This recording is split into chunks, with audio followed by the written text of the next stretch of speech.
This is 1480 KRAE Cheyenne. What you are about to hear is a sports talk radio show unlike any other that has ever before been broadcast in the capital city of Cheyenne, Wyoming, USA. This is Cheyenne, Wyoming's Sports Talk Authority. The Wyoming Cowboys, the Denver Broncos, the Colorado Rockies, and the Denver Nuggets. The show is local. It's regional, and yes, the show is national as well. Wyoming Sports Talk Today is on the air.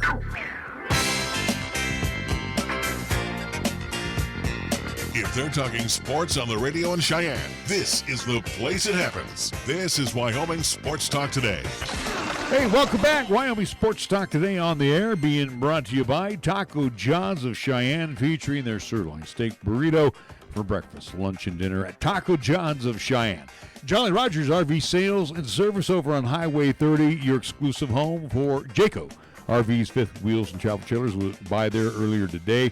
Man, oh man, they got a lot that looks real good, full of Jayco products for you today. Jolly Rogers RV Sales and Service on Highway 30. Chick-fil-A at the corner of Windmill and Del Range, where they are gearing up for the season. We're talking about, they're going to come on by and cater your event, especially with graduation all this week. Chick-fil-A, you just go to their website, CheyenneChicken.com, and then get a hold of our good friends Ray and Cindy, and they'll take good care of you. Chick-fil-A of Cheyenne, Windmill and Del Range, serving up 3 squares Monday through Saturday across from Menards. Kia of Cheyenne, over on Nation Way, the lot is filled with 19s needing a new home. And again, the entire Kia family is on display. Check them out, Kia of Cheyenne on Nation Way, and say hi to my good friend AJ and the crew over there at Kia of Cheyenne. Platte Valley Bank ×2, the original location on Vanda High, the other banking location for you as you're heading home, East Siders, right there at the corner of College and Pershing. Banking done the old-fashioned way, banking done the high-technology way, banking done with everything in between at Platte Valley Bank. Medicare Pharmacy for all your pharmaceutical needs with your doctor's prescription. Let Gene, his great staff, fill those prescriptions. Take good care of you inside as well as the convenient drive-through outside. Same location as always, right next door to Texas Roadhouse, Medicare Pharmacy on Bluegrass Circle. Lennox Auto Body ×2, founded by Dick Lennox. The tradition is carried on a quarter century later by his daughter Heather, and again has not skipped the beat. Lennox Auto Body with the main repair center over on Dunn Avenue, and the Auto Glass and Detail Center where it's not clean until it's Lennox clean on Pershing Boulevard. First Tier Bank over at 1508 Stillwater Avenue. Again, over at First Tier Bank, their annual percentage yield right now on a 27-month CD, how about 3.1%? Check it out today. First Tier Bank on Stillwater Avenue. Across the street at 1507 Stillwater Avenue, Suite D in the Greenway Commons, it's Mondello's Pizzeria, serving up Paisan cuisine at its best 7 days a week. Joe Mondello and his staff invite you to come on by and sample the pizza, the calzones, the stromboli, their sandwiches. Oh, man, whether you have it heated or have it cold, delicious, always on fresh baked bread. Mondello's Pizzeria in the Greenway Commons at 1507 Stillwater Avenue, Suite D. And we want to thank Mars Plumbing and Heating, always on the job 24/7. Hey, even in weather like this, you can always give Mars a call. And again, remember, they're located at 1515 Logan Avenue, a trusted friend for many, many years here in the area, Mars Plumbing and Heating. We get things underway with our scoreboard. Our scoreboard is being brought to you by Pepsi of Cheyenne. We go first to Nick.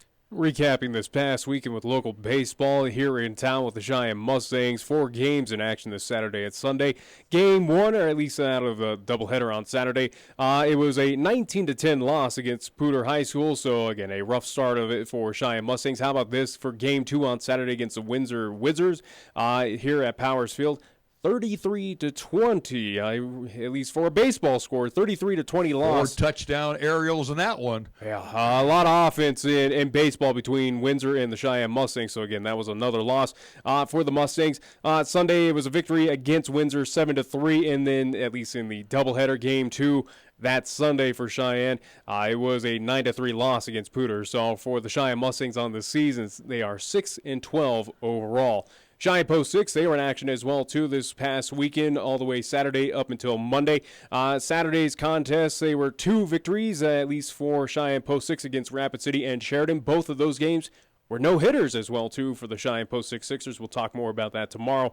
Also, too, on Sunday, they took on Casper and Gillette. 2 victories there for the Cheyenne Post 6. And then Monday's contest against the Jackson Giants, it was a 5-4 loss. So for Cheyenne Post 6 going 4-1 this past weekend, they're 16-6 overall. No NHL action for tonight. Game 2 getting underway tomorrow there at the TD Garden. However, we do know at least have a matchup in the American Hockey League for the Calder Cup Finals. It will be the Charlotte Checkers, the AAA team of the Carolina Hurricanes, will be taking on the Chicago Wolves, the AAA affiliate of the Vegas Golden Knights. That will get underway at least starting up this weekend. So we have that set up at least for hockey action coming up.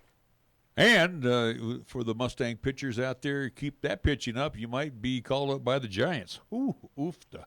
All right, Major League Baseball, the suspended game getting underway here in roughly 30 minutes between the Royals and the White Sox.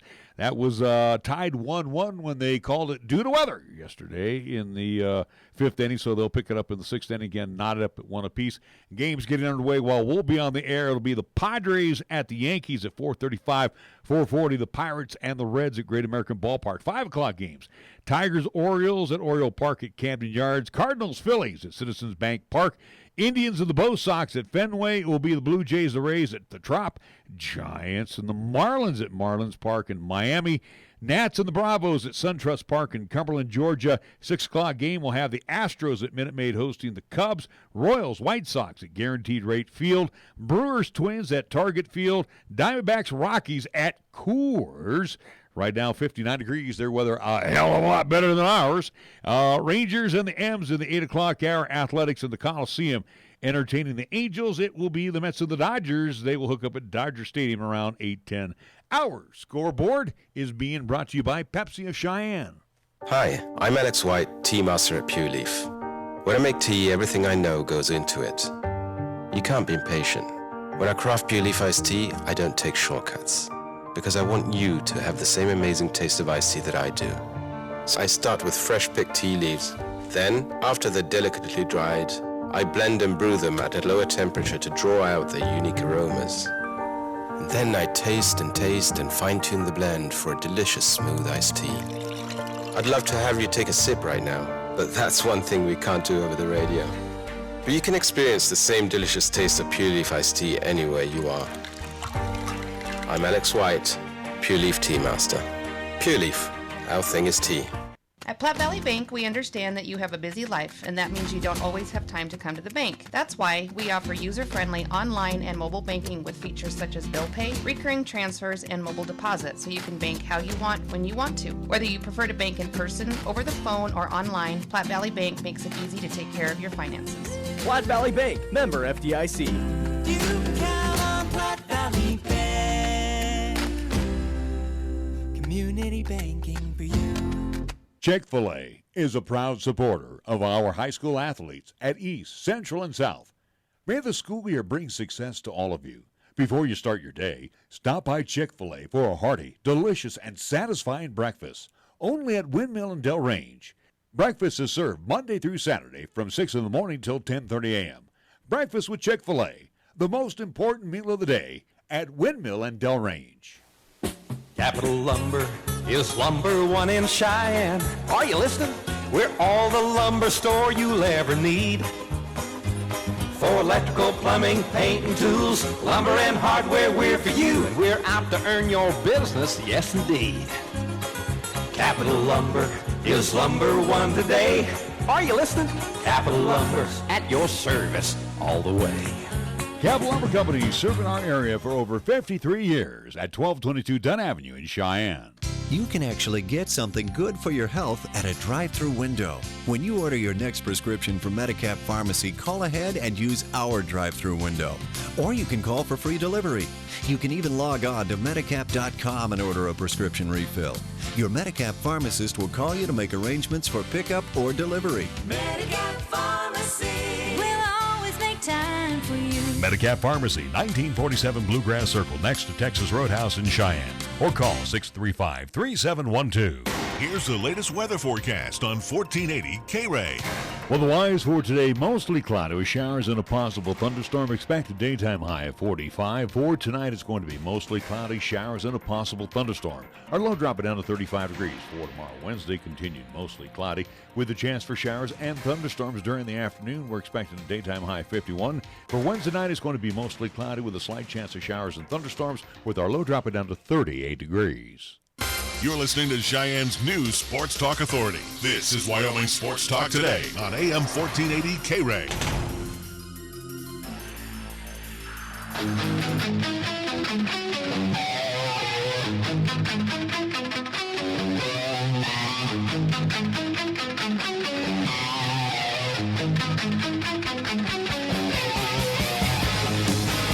We are back on Wyoming Sports Talk Today. A lot went on over the weekend. Maybe not here because, well, I guess it did, for the most part, get underway. There was 4 games that happened this past weekend. But granted, do you show up for any of those games? No, but no, because I'm watching the Indianapolis 500. That is my tradition that I watch every Sunday. Memorial Day weekend. I'd rather support the local teams, but then Good there's for you with everyone else, kind of at least majority in this town. But other than that, though, again, things did get underway this weekend. Even Game 2 for the Cheyenne Mustangs at Powers Field on Sunday. It did get in at least a majority of the contest, but it was called at the top of the 6th due to lightning, due to the severe thunderstorm that we had. Again, we were under tornado watch yesterday, but or at least Sunday. But other than that, though, again, baseball was in action here in the state of Wyoming again for the Cheyenne Mustangs, a young team taking on a few JV varsity, at least JV squads from Colorado in their Memorial Day tournament, or at least weekend challenge. Again, not the prettiest of baseball. A lot of offense. I mean, they can certainly score, but defense certainly is lacking right now for the Cheyenne Mustangs. Too. Yeah, pitching is certainly an issue. It's very suspect right now as far as I'm concerned. You give up that many runs, I don't care if you had 5 or 6 errors, you give up 33 runs, you got some problems with the arms.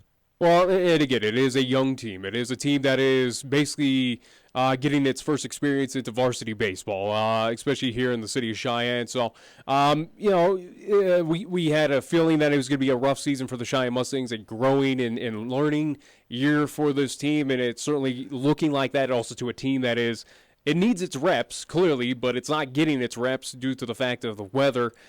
They've missed out at least on a few weekend contests due to the snow, rain, whatever it may be out in this part of the world. But, again, as we go at least recapping for Cheyenne Mustangs, again, they played 4 games, lost 3 of them, got 1 victory against Windsor, 7-3. But, again, looking at these losses, 33-20. 19-10 against Pooter on Saturday. At least both of those losses came on Saturday in the late night contest on Sunday, which again got suspended due to lightning. Again, a 9-3 loss. So kind of a rough start right now for the Cheyenne Mustangs. And then also too looking at least around the state up north in Gillette, where Cheyenne Post 6. How about this, though, for Post 6, where the Mustangs struggling a bit right now. Post 6 playing probably their best baseball, which is what they want, and kind of anticipated this. Again, seeing few conference foes here in the state of Wyoming, whether it is Sheridan, Casper, Gillette, or Jackson. Again, 4 victories. Your only loss was Monday against Jackson. But your first 2 contests, and again, we'll talk with Ty Lane and a player coming up on tomorrow's show at 3 o'clock. Rapid City, a team that they didn't get able to face in Rapid City due to the weather. They got a chance to see him in Gillette and also taking on Sheridan. But Saturday, 2 games against those 2 teams, and you found 2 back-to-back no-hitters? No-nos. How about that? How rare is that, though? Again, talk about just the no-no itself, but back-to-back on the same day against 2 different teams?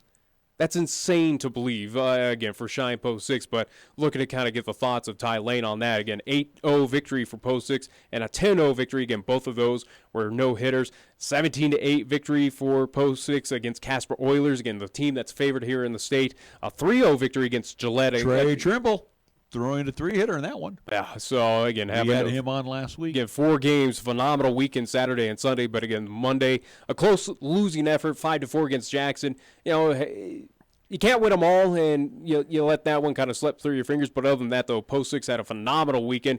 Again, kind of a historic weekend, I would assume. What Post Legion team has ever done back-to-back no-hitters in the same day? I'd like to know. It's got to be rare. But either way, though, for Cheyenne Post 6, they're 16-6 overall. And again, for Cheyenne Extreme, they weren't in action. They took the weekend off. Think about that, though, Nick, what you just said about the no-no being rare. Getting one is tough enough. Yeah. Then you come back with back-to-back no-nos? That is, that's got to be, and again, I don't know the Legion records across the state of Wyoming, but I think I would even say at least across the country, this has got to be something that's got to be extremely historic of what Post 6 just did on Saturday, of not even in the state, but I would assume even in just across the nation. This is unbelievable what you did, again, on the same day, your same team, or at least playing against two different entities. It's incredible. It's a team out of Rapid City, South Dakota, and Sheridan out of Wyoming. Again, two different teams, two different states, and you do it back-to-back in the same day. It's just phenomenal. I would hope that Ty is doing his homework and looking up all that info for us through the record books, at least here in the state of Wyoming, because, again, that is a phenomenal – basically – what Ty got from his squad over the weekend, and again, a lot of baseball. He got a lot of baseball in, got a lot of looks. Remember, he was talking about that with us, that there was going to be some interchangeable parts. But it's a team that was also too well rested because they missed out on a lot of baseball. They got wiped out at the up in Rapid City. At Rapid City, but also too Wednesday contest up in Casper that they got wiped out too as well. So again, five baseball games. So again, they had a lot of time to prepare and get ready for all this. So they came out and they came out strong. Cheyenne Post 6 is set to be in action coming up tomorrow here in town against Casper Oilers. Weather permitting. Yeah, that's to be determined. So we'll see. That game is expected to at least kick off at 6:30 there at Powers Field, so we'll see if that even happens. Let's put it this way. The all-weather turf absorbs very well, but the outfield is grass. Well, I mean, it's a sloppy mess out there. There's some hell that it has not melted. It's pretty much frozen due to the cold temperatures out, so probably not looking too well, especially since we're expecting rain tonight, snow showers as well, even heading into the morning, and a bit of rain-snow mix. You could also get a hold of the Ice and Event Center, maybe borrow their Zamboni if you need to. Who knows? They're not using it. Yeah, not for a while they won't be using it. Yeah. Anyway, congratulations, though, to the back-to-back no-hitters. Trey Trimble, again, tossing a shutout. And you could tell when we were talking to him, he's a young man with confidence, and how we learned the pitches that he likes to throw. I think he improved to 4-0 now with the Post Sixers with that victory. I'll tell you what, when it comes down to the clutch, that's the guy you want to go to. He's going to be your live arm. No, clearly, yeah, I think that's why also with him, as we talked, I do believe last week, making the route down to the JUCO ranks down to Arizona Pima Community College. So again, continuing his baseball career. Wouldn't doubt that he's going to do something special down there in the JUCO routes, and we'll see. From there, obviously we see with the LCCC, or at least how that elevates you onto a Division I, Division II. Be interested to see how this guy's career kind of continues in baseball, of what it leads to, at least up and coming into the next level for him as a possibility. But again, doing phenomenal things in his final year with Post 6, and he's making the most of it, clearly. So congratulations again, Post 6, 4-1 this weekend. And unfortunately, on the other side of the ledger for the Mustangs, a tough weekend, but at least they got one win after it was all said and done. All right, let's see what else we got going on here. Like I said, you were watching baseball. I was kind of lounging in the old Pro Shop Lounger and watching the Indy 500. I'm not going to take too long on this one before we get into a commercial break, but a Frenchman won this year's edition of the Indy 500, 103rd annual running of the race in Indianapolis. I will comment on all the pre-show stuff, and then we'll get into the race. Well, you're the only one commenting on because again, I have nothing against Indy racing or NASCAR or anything, but again, it's not my cup of tea. Especially, I get the tradition of what it brings, but again, I watch every once in a while, but I'm not someone who's deeply invested. It's almost to me, as far as ABC's coverage, and again, they had Danica Patrick and also Dale Earnhardt Jr. up on the podium with Mike Tirico, but it almost seemed like the pre-race just took forever. I mean, it actually bored me to a little, I don't want to say to almost put me to sleep. But finally, when they got to the race drivers. Like that doesn't take you too much. No. Before it was like you would come on about a half hour before the race. The late Jim Neighbors would sing, the song about Indianapolis. You may have a band there doing some introductions, and then you would have a member of the board, usually a family member, to say, gentlemen and lady, start your engines.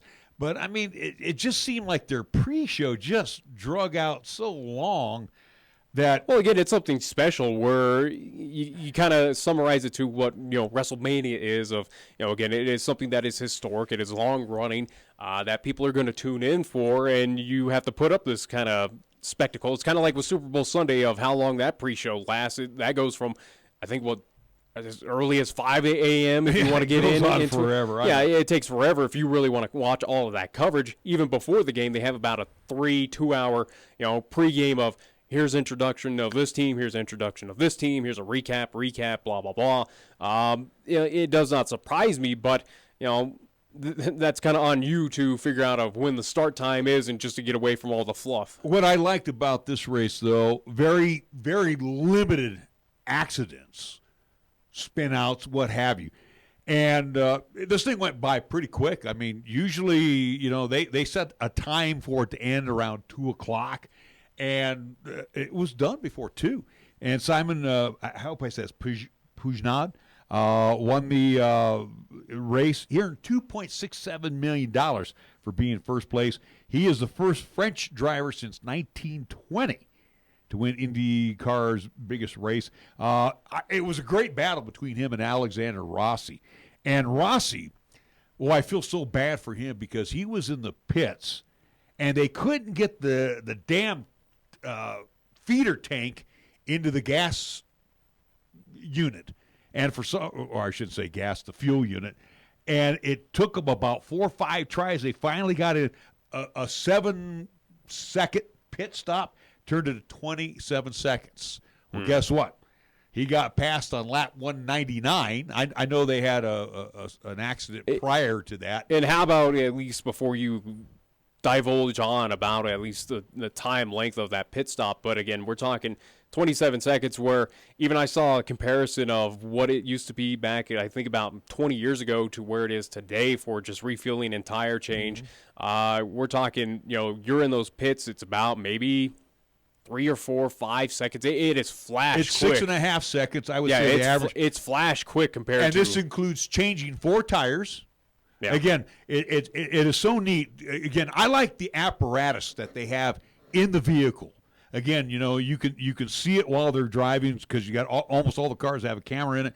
But when they come into the pits and as they drive through pit row, as they come in, they automatically jack themselves up. Yeah. So there's no more jacks or anything like that. So you got these great pit crew guys. Matter of fact, one of the pit crew guys got hit during the race. I think it wasn't life-threatening. That was a nice thing to hear about him. Mm-hmm. But, I mean, he got popped pretty good. But anyway, so they come in there, and this is a well-oiled machine, a pit crew. 4 guys, boom, tires out. Guy fueling. Guy opening up the fuel gauge. We're talking for 35 laps or so, maybe if that's, maybe 60 miles, 70 miles that you're getting on a tank of gas. Let me rephrase that. It's probably about 80 miles on a tank of gas that you get, because I think they do about 5 pit stops, so probably more, close to 100. But it was amazing, though. 6.5 seconds, bang, zoom, they're out. It's you and me. We can't even figure where the jack is at in 6.5 seconds. No, I don't have to worry about that. But yeah, again, it is something where you talk about, hey, it took him that long, 27 seconds. That might not seem a whole lot, but again, in how fast and quick IndyCar is, especially, and NASCAR is in that same world. It's not as fast, but again, it's massively improved to where it was probably 20 years ago. But again, 27 seconds compared to the average of 6.5. Yeah, again, it pretty much costs you an entire race if you're within it to have an instant like that. But so again, the winner earned $2.67 million. Rossi pocketed $759,000 as this was his second straight runner-up finish. He won the 500 as a rookie back in 2016. Japanese driver Takuma Sato, the 2017 Indy winner, picked up about a little more than $500,000 for finishing third. And Santino Ferrucci, top rookie, he got $435,000 for a seventh-place finish. So again, it was a good. I like it. You know, if you tune in just for the accidents, the crashes, you know, that's okay. You're a moron if you. No, I mean I don't know. It's part of racing. But if that's what you're really into, go watch NASCAR. But I was actually just really impressed at how well these guys drive, and the speeds were incredible, and everything. The conditions were great for this race. Yeah, there was nothing bad about the Indy 500. And again, you know, you have a couple of mishaps. And the race was one of the more smoother ones that I've watched. Oh. And again, I watched these things for years and years and years. Well, year in and year out, this is the most talked race, or at least it's kind of hyped up of what is Daytona and NASCAR. For IndyCar, it's pretty much of, hey, this is the only time it's getting the national spotlight. And, you know, now pretty much goes away where IndyCar, I mean, let's be honest, you know, it'd be interesting to see what has a bigger audience, of IndyCar or F1. I would assume NASCAR's got to be the dominant force of at least auto racing. But again, you look at the schedule, and you know, at least surprising to me. Again, I'm not a big IndyCar. Again, I'll watch every once in a while that Indianapolis 500. It is fun to at least check out time from time. But again, I'm not you're not invested into it fully. But looking at the schedule coming up June 1st in the second Streets of Detroit, this is a street race.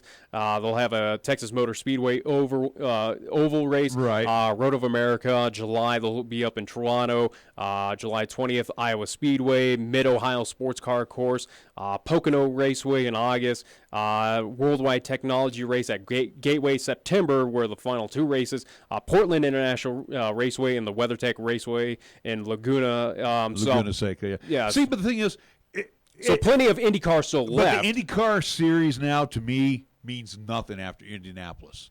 Back in the day, yeah, we would watch Pocono. And it does get the national spotlight. Again, looking at majority of these races, it will be on NBC shown. Sometimes it will be on NBC Sports Network. But, it gets the primetime slot, or at least it's getting showcased. I'll go back to NASCAR. I would rather watch NASCAR than Indy now. After Indy 500, that's it, because it's not exciting. You don't have the big ticket guys racing like you did, 15, 20 years ago. They're not all household names. But the Formula One series, I'm not a fan of that. I will go back and watch NASCAR now. So, I got to watch the Indy. I think you're on the same vein with the rest of it. Well, I wouldn't put like for the world, but at least for the United States, I would assume, hey, Indy 500, that's your introductory, at least to the year for IndyCar, and then you're pretty much checked out afterwards of who cares. It's like, like I told you before, when you obviously you never met your grandfather, but me and Dad, we would watch Army-Navy together. Well, I still keep that tradition. I know you haven't sat down really with me to watch Army-Navy, but I watch Army-Navy. Same thing, too, with the Indianapolis 500. I have been watching that for years and years. Even back in the days, ABC used to pre-record the race because of blackout situations, and then you would see it like at 6 o'clock or 7 o'clock at night, 4 hours after the race was over. But, the thing is, it's one of those traditions. I sit down, I watch it, and after that, I don't care. Yeah. It means nothing to me. All right, we do need to take a timeout. We come back in memoriam. We're back after these words here on 1480 KRAE. Right now, it's time to head over to Jolly Rogers RV Sales, Parts, and Service for low prices on outstanding RVs in Wyoming. Your local, exclusive Jayco dealer wants you to check out their closeout deals as well as their 2019 inventory of trailers, fifth wheels, and toy haulers. You can save up to 30% on select models with approved credit. You can find them at 6102 East Highway 30. Jolly Rogers RV Sales, Parts, and Service is a proud sponsor of LCCC men's and women's basketball, also our local high school teams too. When you say Mondello Pizzeria, think authentic Italian. When you say Mondello Pizzeria, think made fresh from scratch. When you say Mondello Pizzeria, think great pizza, delicious Philly cheesesteak, superb hot and cold Italian sandwiches, meatballs, sausage, and special subs, calzones, crisp salads, and great service. When you say Mondello's Pizzeria, think unmatched Italian taste. Mondello's Pizzeria, 1507 Stillwater Avenue, your only true Italian stop for lunch or dinner. Your locally owned and operated radio stations, KYOI FM and 1480 KRAE AM, are just that, local. Serving Cheyenne and Laramie County, where your advertising dollar stays local too. It doesn't end up in Colorado, Oklahoma, New Hampshire, or even New York. We conduct business here, we shop here, and we live here. And we support our entire community 24/7, 365. Just because it has a window dressing doesn't mean it isn't a facade. A reminder from KYOI and 1480 KRAE. Capital Lumber is number one in Cheyenne. Are you listening? We're all the lumber store you'll ever need. For electrical, plumbing, paint, and tools, lumber and hardware, we're for you. And we're out to earn your business, yes indeed. Capital Lumber is number one today. Are you listening? Capital Lumber's at your service all the way. Capital Lumber Company, serving our area for over 53 years at 1222 Dunn Avenue in Cheyenne. Chick-fil-A is a proud supporter of our high school athletes at East, Central, and South. May the school year bring success to all of you. Before you start your day, stop by Chick-fil-A for a hearty, delicious, and satisfying breakfast, only at Windmill and Del Range.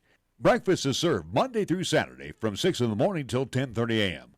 Breakfast with Chick-fil-A, the most important meal of the day, at Windmill and Del Range. First Tier Bank strives to remain competitive and offers some of the best CD rates in the community, as well as area banks and credit unions per Rate Watch reports. How does that make a difference to you? First Tier Bank can assist you in securing some of the best rates on CDs. First Tier Bank offers the personalized customer service you've grown accustomed to and deserve. Plus, feel confident that your finances are taken care of by a responsible, knowledgeable staff. Call 307-632-3500 and ask for Caitlin or Debbie. Member FDIC, Equal Housing Lender. Tired of lazy and predictable sports talk radio? We know you are. This is Cheyenne's new sports radio home. It's Wyoming Sports Talk Today, and it's right here on AM 1480.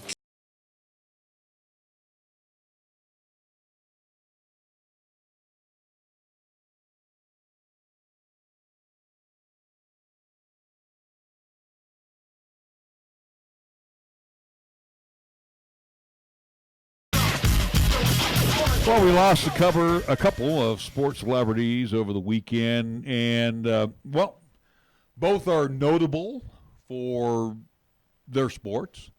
Bart Starr for the Green Bay Packers. I mean, there was an interesting interview that I saw, at least around Bart Starr, and I think even ESPN did a little piece about him, but the figurehead, and I think it was Mike Greenberg, at least with ESPN. He was on an interview talking about Bart Starr, of what happened when they were doing that piece about him. That he has all the accolades. Again, we're talking a guy who had a phenomenal just career in football. Arguably one of the best quarterbacks. Again, can be tossed up there what he did.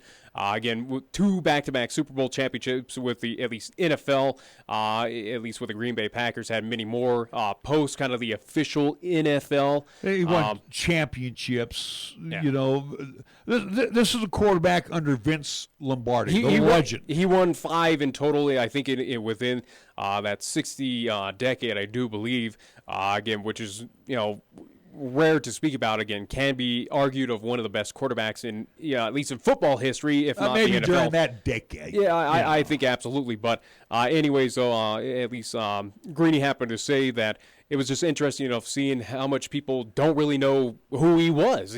Was he really that big of a star of football or the NFL? And it doesn't seem like. Again, I know of the name. I know of the Super Bowl history. Right. I know of the first 2 Green Bay championships, and again knew that he led that team. But it is something interesting of. Is he that big of a name, though? No, he wasn't, because he was sandwiched in with Vince Lombardi. He was sandwiched in with Paul Hornung. He was sandwiched in with Forrest Gregg. You can run down Willie Davis. Boyd Dowler, who was a tight end. Again, there was many pieces to the Green Bay Packers puzzle. He was just the engineer. He was the typical field. Let's be honest. Let's be honest. So again, quarterbacks here and now, where we look at, are the figureheads of, and again, have high respect, high kind of.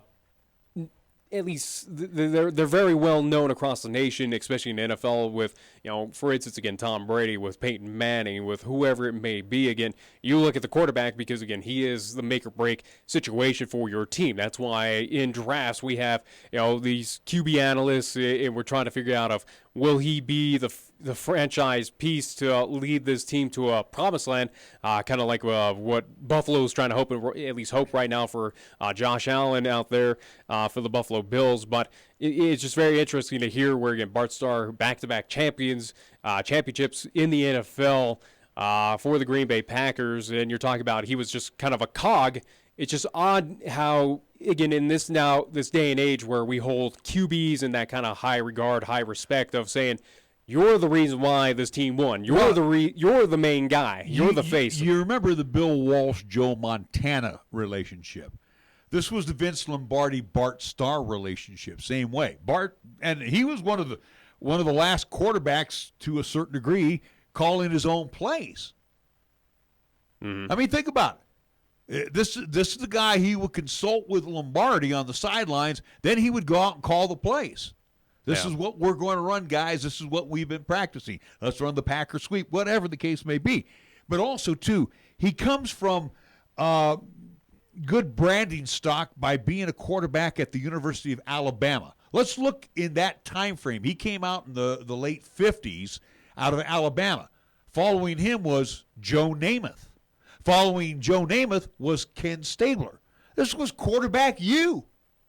So, again, you come to the Green Bay Packers, and again, it was not a great start for Bart Starr. I'm looking at his numbers. They were average. Well, they're average by today's standards. Regular season were their average, but at least notable for Bart Starr is something that no one has been able to, or at least some have come close, but certainly is something that probably will never be broken, is at least his playoff record, where you look at percentage and wins and all that for Bart Starr. It was pretty much unbelievable. Again, he is a 5-time NFL champ, 2-time at least Super Bowl champion. So again, 5 in total, but 2 as in the Super Bowl era, winning Super Bowl I and Super Bowl II. So again, the guy has won. You look at, he was the MVP at one point in time in 1966, passer rating leader 5-time for the NFL, all-decade team for the 1960s. He's in the Green Bay Packers Hall of Fame, and his number 15 has been retired, but it's just very interesting where, again, this guy who you figure would more people, especially maybe the hardcore NFL fans, I would assume, know who Bart Starr is, but some of the fringe football fans that might not be invested or at least don't really care about the history, it's just interesting where this guy who won the first ever Super Bowl, first 2 at least to be said, isn't really known even by those fringe fans or those non-hardcore football fans. It's just very surprising that he's not kind of a household name even in his legacy. And now, I would disagree. I would say the old-timers like me would know Bart Starr. I get that. I go back to the days when the Green Bay Packers would come to old Kezar Stadium and play the 49ers. And they were hated. Believe me, on the west side of the Mississippi, they were hated because they were always winning. And that's a credit to, Vince Lombardi. But the thing about Bart Starr, he was your typical 7-step drop back quarterback. And again, these are quarterbacks back in the day, Nick, under center, back to pass, step, throw. Because if you look here, I think the most he ever rushed in a season was 31 times in 1957. And after that, during the championship years, 21 times for 104 yards, 21 times for 90 yards in 67. They basically got the snap, depended on their offensive line, stepped in the pocket, threw the football. Very rarely did they have to scramble. Well, what we're seeing now, you got great running backs. What we're seeing with the moving quarterback has just kind of been a recent, 2000s kind of thing with, introductory. At least you can even go like late 90s with Michael Vick, but that's kind of a recent development of the NFL quarterback and just how quarterbacks are developing, at least how the sport is developing right now with that player. It is something where, does that surprise me? Did I expect Bart Starr to be a running guy or at least doing something with his feet? No, it was obviously a rarity, and this is kind of a new trend of what quarterbacks is. So, obviously he was great as what he was known for, again, being a quarterback, being a passer. And that's what led him to those championships. But, you also look back, though, too, in addition to passing was not huge for Vince Lombardi. If you pass the ball 20 times a game, I think you're right there at the max. You had the Golden Boy backfield, Paul Hornung and Jim Taylor.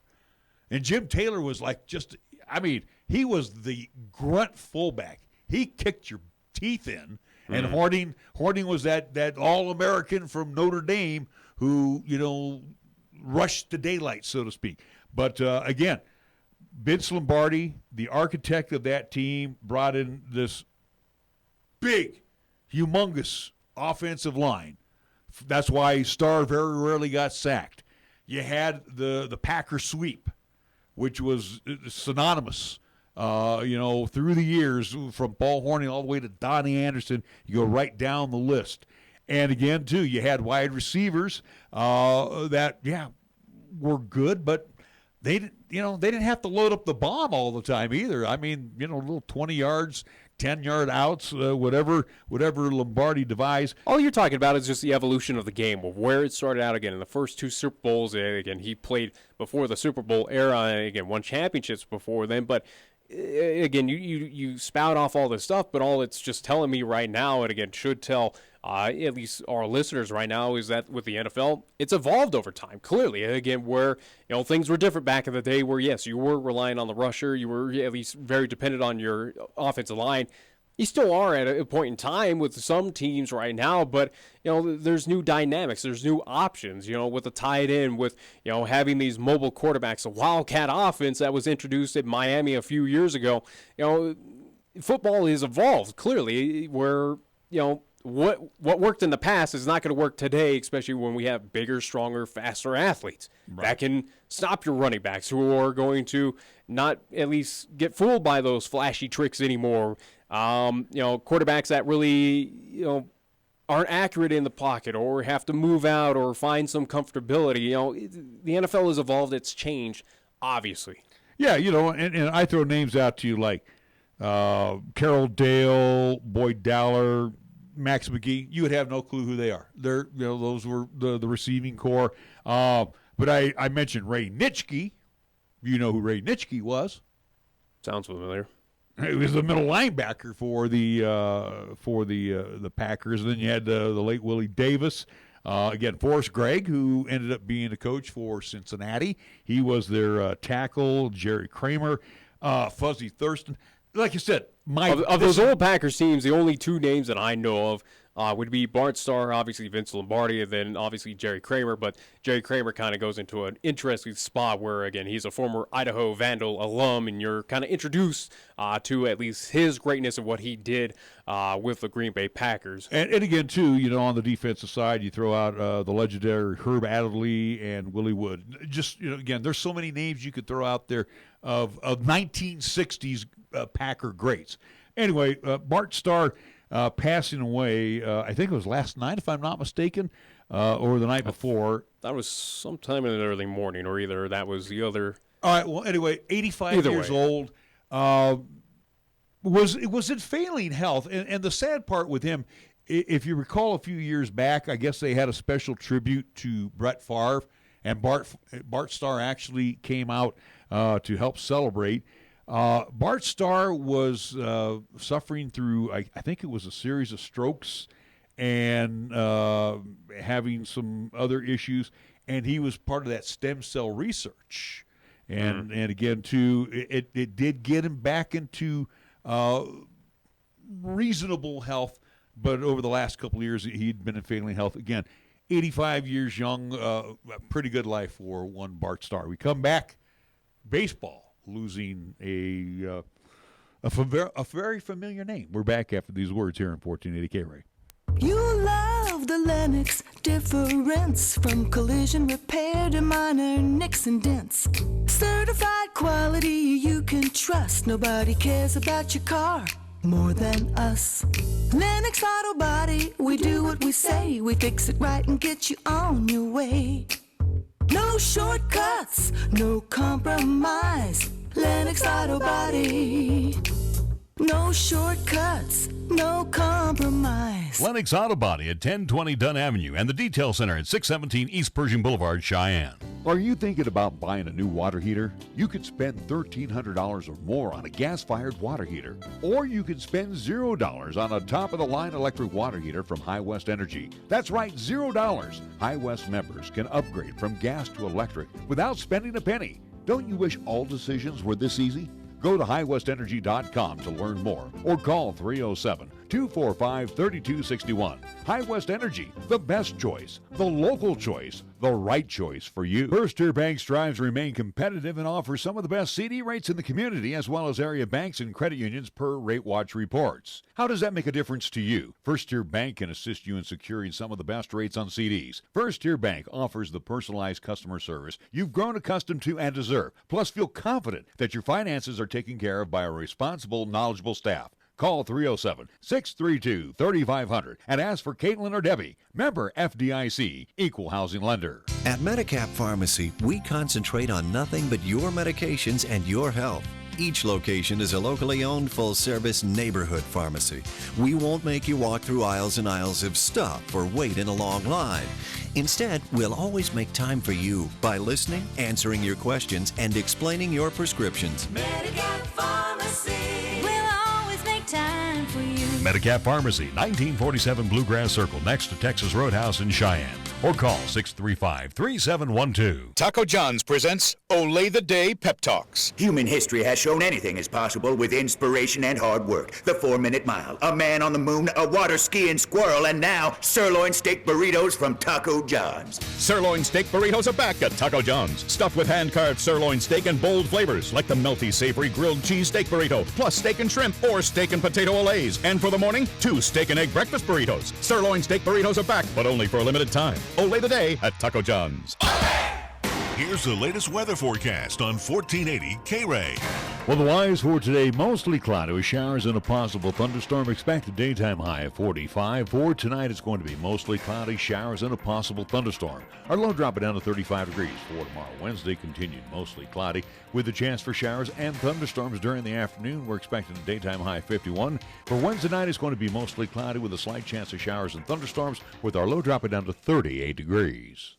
Here the season never ends. From Wyoming sports to the Broncos in Denver. From Rockies baseball to talking hoops with Nuggets basketball. Local, regional, and national. This is Wyoming Sports Talk Today, right here on AM 1480 KRAE.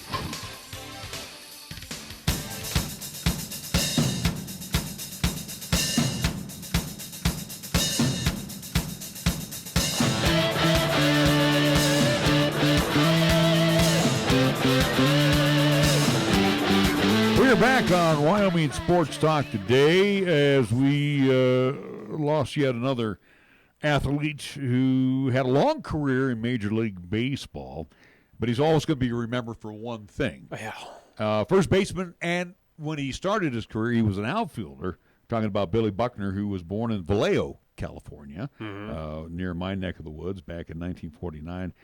Passing away yesterday at the age of 69, batted left through left.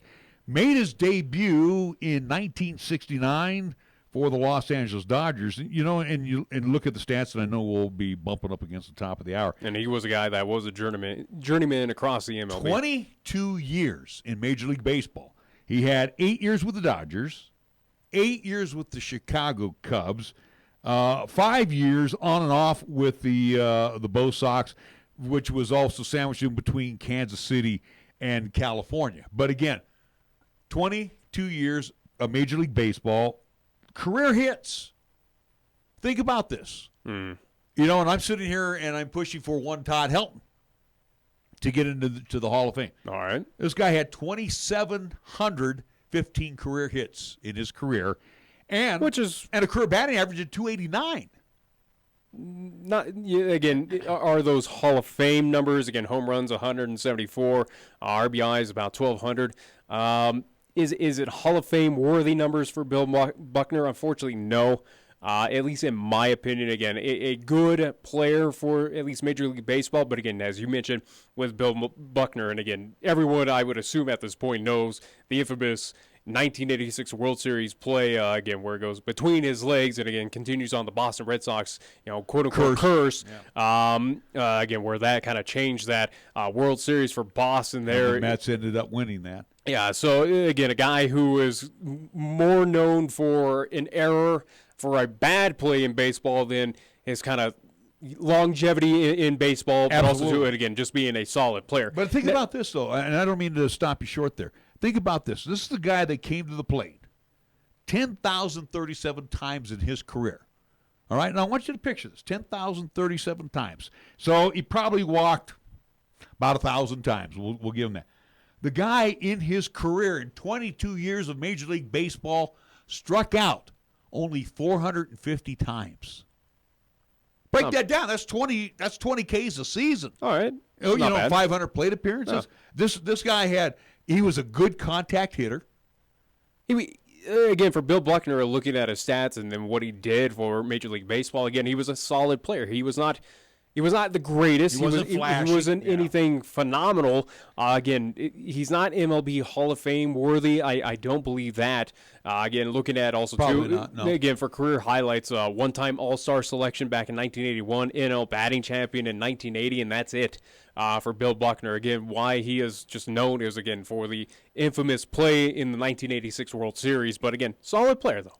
He was just that journeyman player where we see a lot of those in Major League Baseball nowadays, where, again, he's consistent. He can add to your team, but it's nothing phenomenal. He was just a solid player. He filled in the void that was needed at that time. It's ironic, too, the year that the infamous error costing the Red Sox their one shot at breaking Babe Ruth's curse. That was his highest salaried year. He made $750,000 in 1986 as a member of the Red Sox. Mm-hmm. And ironically, he's gone the next season. He ended up going, if I'm not mistaken, I think he might have started with Boston and then went off to California. Anyway, the point is, though, like you said, he was a well-traveled journeyman, but his main stops, and again, good years with the Dodgers, good years with the Cubs. And again, you're talking Dodger teams that were playoffs. Again, 72, he was in the World Series. 74, he was in the World Series with the Dodgers against the Athletics. Let's see. But Cubs, did not win that one, though. No. But I'm just saying, he was, again, he got to the World Series with these teams, but unfortunately just he's kind of cursed like, at least with Barry Bonds, where he can get to that promised land, but just could never win the big one. He got to the playoffs, got to the World Series, but like you said, never got a chance to actually wear the ring. So anyway, again, at least 69 and dementia, battling with dementia, which is just awful thing to deal with. So yeah, it was a different form of dementia. We were reading it again. There's different variations of this disease. And, well, again, it's all dealing with the mind, and obviously, I mean, this one really, we're still really trying to understand. Yeah, this one really hit him hard and hit him fast. So again, Major League Baseball losing Bill Buckner, just 69 years young, and of course, as we mentioned before, Bart Starr passing away. We got a bunch of stuff to talk about, don't we? At least in hour number 2, probably a little hockey. Game one last night. We know the NBA Finals as well, too. We can even talk about what's happening. Well, we got to talk about that. We got to talk about that Eastern Conference Finals. We got to talk about that Game 6. Talk about that again. Milwaukee was a gassed out team that I thought they were. You were right. A team that is young that just had no legs under them anymore. And good on Toronto to make it to the NBA Finals. But again, we can talk more about that. We'll talk about more of it even at least tomorrow's show as well. And let's see what else we have going on. Like I said, you got the AHL that knows their finals. Again, for the AAA ranks for the NHL, we know what teams are playing down there. Interesting, especially where at least in one of those games I'll be fortunate enough to attend. But again, we have hockey, NHL, those finals, AHL finals, NBA finals. We got a lot going on. Rockies, walk-off wins. They're finally getting it done. Or at least they're trending upwards a bit. Giants had a historic, just bad weekend against the Arizona Diamondbacks. Oh, my God. I think that was that awful or what? An embarrassing, I think, that 18-run game was for the first time in, franchise history of not even just the San Francisco Giants, but New York Giants. Again, Giants in whole that have existed since the early 1900s. It was a historically bad loss that those Giants had to deal with. And you're starting to see it over the last couple of seasons, too, at Oracle, which used to be I think what you're seeing right now is the fans they're not coming anymore. Well, that's not obvious. Worth the money. That's obvious. Again, San Francisco on the same vein, where especially how expensive it is to live out there. Again, where you're not putting up money to go watch a bad team. In case with the Oakland A's, with the San Francisco 49ers, with the Raiders, whoever it may be. Again, if they're not winning, they're not showing up because they can't really foot up that extra money due to how expensive it is out there. But again, right now, what this season has proven to me is that the brass, at least in San Francisco with the Giants, they pretty much have cashed in the season, said, hey, Bruce Bochy, we understand it's your final year. It's kind of the final year for this Giants team. It feels like we don't care. We know we're not going to win, and move on. And it's interesting too, because what you should be doing is calling these players to task. Belt, Panic, Crawford, Longoria. You can go right there on. No, I think what Buster. I think Buster's having an awful year. I think what this new GM. Well, Buster's also too dealing with injuries again, but with this new GM in San Francisco, as we need to get to the top of the hour. But I really think with the passing of the guard, eventually with Bruce Bochy getting out, at least no longer going to be a manager coming up in the 2020 season. I think this is kind of that filling out year of where, hey, you got to deal with this, and you got to prove to us of do we keep you on. So I think in this offseason for the San Francisco Giants, as much as we said, hey, they'll pull the trigger and finally get that big guy, as much as they entertained Giancarlo, they entertained Bryce Harper, they were trying to get these big names and do something special with this team. You wonder in this offseason, because this year's done, but it's going to be a change in the guard, new manager, probably new other pieces there as well, but you wonder if this is that season to say, hey, if you're not going to do well, we're not keeping you on. You're out of here. It's pretty much of a feeling out process of who's staying and who's going. Because you got to remember, and like you said, we got to get to the top of the hour. After the 2014 World Series, the Giants paid out some big bucks to some players who have not. Well, Giants right now are carried their jockstrap. They're feeling the effects of just a depleted farm system where you had big talent. Big names that were expected to do something special with the San Francisco Giants have now been traded off or moved off to whatever pieces, and that's what you're seeing right now is it's a team that is extremely depleted. You see that even with their AAA franchise with Sacramento, how much they struggle in the Pacific Coast League. They're right there on pace with the San Francisco Giants of just being bad because they have no one to look at. And to quote it this way, I've seen better hits by the Mafia. This team can't hit a lick. They are terrible. Whatever. Anyways. Unbelievable. All right, we do need to take a timeout. We will come back shortly here on Wyoming Sports Talk Today. This is 1480 KRAE Cheyenne. Also being heard on translator K266CC Cheyenne at 101.1 FM. What you are about to hear is a sports talk radio show unlike any other that has ever before been broadcast in the capital city of Cheyenne, Wyoming, USA. This is Cheyenne, Wyoming's Sports Talk Authority. The Wyoming Cowboys, the Denver Broncos, the Colorado Rockies, and the Denver Nuggets. The show is local, it's regional, and yes, the show is national as well. Wyoming Sports Talk Today is on the air.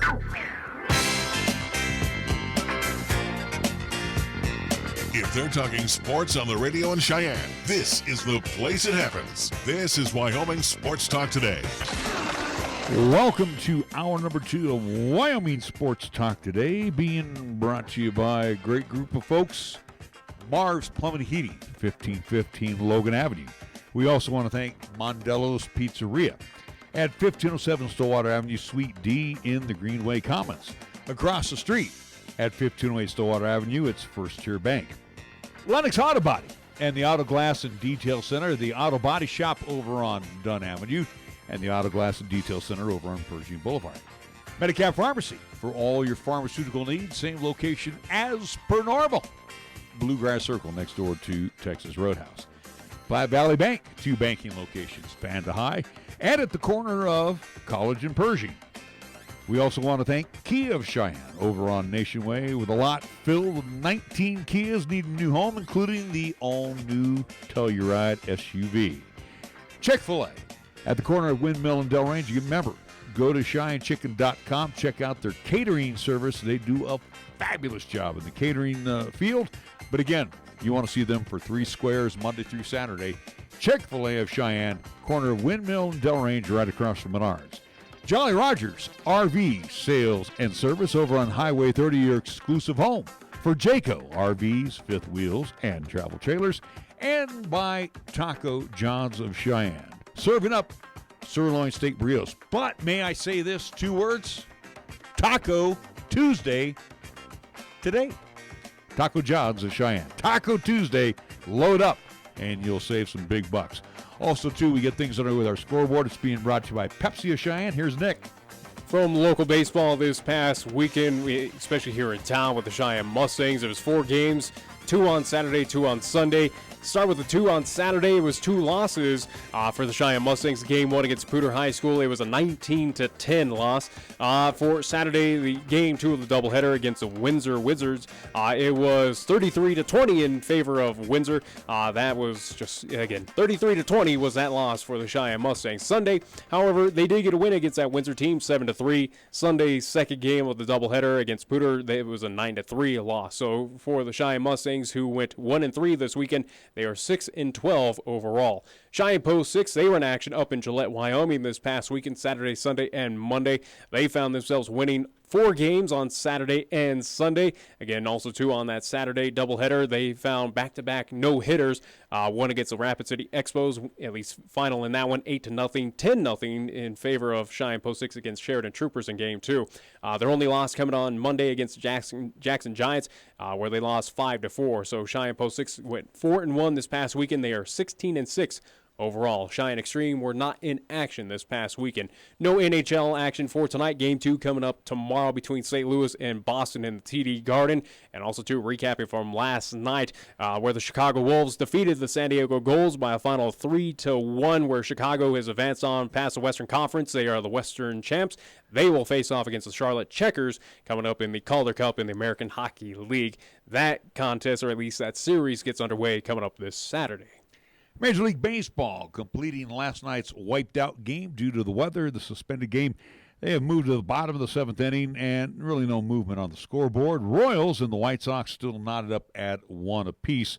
The regularly scheduled game is for 6:10 this evening from Guaranteed Rate Field in Chicago. 4 o'clock games here in about 28 minutes or so. Padres and the Yankees at 4:40. Pirates and the Reds at Great American Ballpark. In the 5 o'clock hour, it will be the Tigers and the Orioles at Oriole Park at Camden Yards. Cardinals and the Phils at Citizens Bank Park. Indians and the Bo Sox at Fenway. Blue Jays Rays at the Trop. Giants and the Marlins. Wow, that ought to be a big sellout at Marlins Park. Nats and the Bravos at SunTrust Park. 6 o'clock game will have the Cubs and the Astros. As mentioned before, Royals, White Sox at 6:10. Brewers, Twins at 6:10, 6:40. The Rocks will play host to the Diamondbacks at Coors. Right now, it looks like game on. 58 degrees right now at Coors. 8 o'clock hour will have the Rangers and the M's at T-Mobile Park. Angels Athletics at the Oakland Coliseum. And the Dodgers in Chavez Ravine at Dodger Stadium will entertain the New York Mets. Scoreboard brought to you by Pepsi of Cheyenne. Yo, this is your cup holder talking. You know me, the little round thing between your car seats. Now, listen, we need to talk. Now, I normally have a nice cold bottle of Mountain Dew in me, but at the moment, I'm empty. That's right, no Mountain Dew. Nothing in here but a couple of quarters and a dime. A fully capable cup holder like me just carrying your loose change, it's embarrassing. Look, I'm not made for loose change. I'm round like a bottle of Mountain Dew. Glistening, cold, and delicious. I'm made to keep Mountain Dew within reach at all times, so you're never far from that incredible bold citrus kick whenever you need it. Just inches from your hand. So find a store already, grab some Dew, toss it back, then place that bottle where it belongs, and put that loose change back in your pocket. Mountain Dew. Do the Dew. Got something to say? Then get it off your chest right now. Phone lines are open at 307-514-1071. Make your opinion count and call the show. Wyoming Sports Talk today.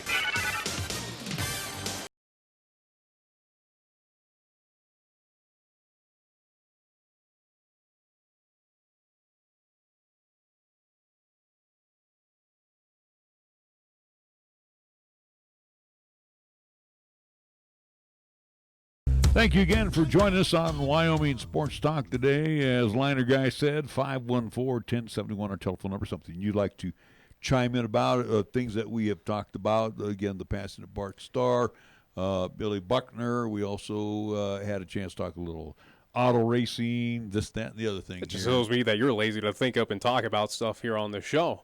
Again, I encourage the fan participation, but it's just not here for Wyoming Sports Talk today. So again, you could call in, but let's be honest. Again, you're not fooling anyone with that liner there. But either way, though, as we move on with Wyoming Sports Talk today, as we got plenty to talk about, since at least you, the lazy one over there. Well, since I'm boring. Then you go ahead and I'm just saying, how do you not think of anything, again, where we have NBA finals set up between Toronto and the Golden State Warriors, where, a bit surprising to me, but also to prove that Milwaukee just was running on young, inexperienced legs, and they were just pretty much gassed out at that point in time. They put up a good series against the Toronto Raptors, but, give credit to Toronto. They've been in this position, or at least they've been far in the playoffs, but they have not made it to the promised land. For Toronto, coming up, at least in the NBA Finals, it's their first time in franchise history that they'll be competing for an NBA championship. But let's be honest, even though they're a 1-point favorite heading into the series, which gets underway coming up on Thursday, let's be honest, the Warriors are a heavy favorite right now. I think even Vegas said that they're just unbelievable odds right now to win the NBA championship. They can't give away the Raptors right now. Well, and again, go figure where, again, this team is 5 times in a row with the NBA Finals. Chance to three-peat right now with Golden State. We know that Kevin Durant is not going to be there for Game 1. That is official. He's traveling with the team. Questionable for DeMarcus Cousins in that Game 1. But, yes, he is traveling, but he's not competing.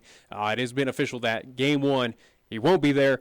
Questionable regarding DeMarcus Cousins, who has been practicing, who has been in action there in Oakland, been doing part of shoot-arounds and practicing. So we'll see. But, again, the stupid terms that we have to put on these injuries, it's questionable, doubtful. That means whatever at this point. Who knows if Golden State and Steve Kerr is just kind of trolling us at this point and he'll show up, but I wouldn't hang my hat on it. But be very interesting to see. Game 1 obviously will set the tone in Toronto. Obviously, you'll have Drake on the court. Leave that moron. I don't even want to talk about that moron anymore. Okay, he's insignificant. Butthurt about it, but no, he's insignificant. Let's talk about first. Well, for Milwaukee, he was significant because he complained about him. Yeah, well, he was just.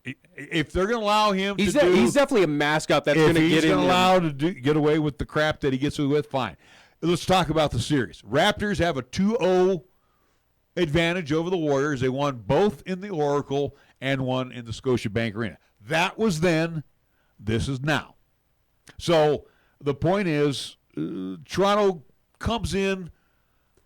And you bring it up regular season for what? Again, you brought it up in every other series. That has not mattered. They have a little there's a couple things they have confidence in.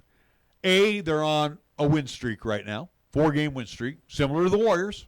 I was going to say, you got to win to get to this point in time. Again, if I'm trying to sell this in Vegas, this is what I'm trying to sell. This team has won 4 straight. But they're at home. They beat no one. They beat a Milwaukee team that has never been there. They're at home. And then also, too, they defeated the Warriors during the regular season 2-0. So they should have some added built-in confidence. Not that they're going to take anything for granted with the Warriors. No, I think obviously for Toronto and Toronto fans, yeah, you're going to have confidence that you could take down this team. I wouldn't doubt that probably a good amount of the nation. Obviously, you got the entire country of Canada, but at least down here in the States, I wouldn't doubt that you have a good amount probably cheering for Toronto. But how many of them are probably realists of saying, yeah, you have no shot against Golden State? That's kind of how lopsided this is. Read into what experts kind of pick.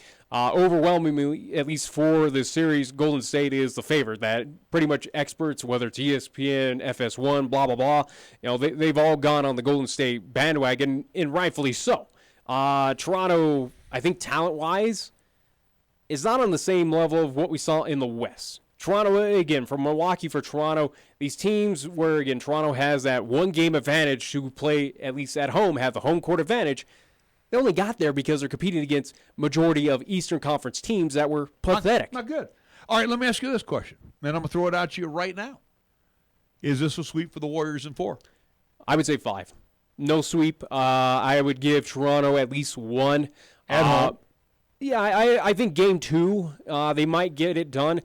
Game 1, I think, coming up on Thursday, Golden State just comes out just firing. Nothing shows that Golden State should trip up at any point in time against Toronto. We know Toronto has weaknesses.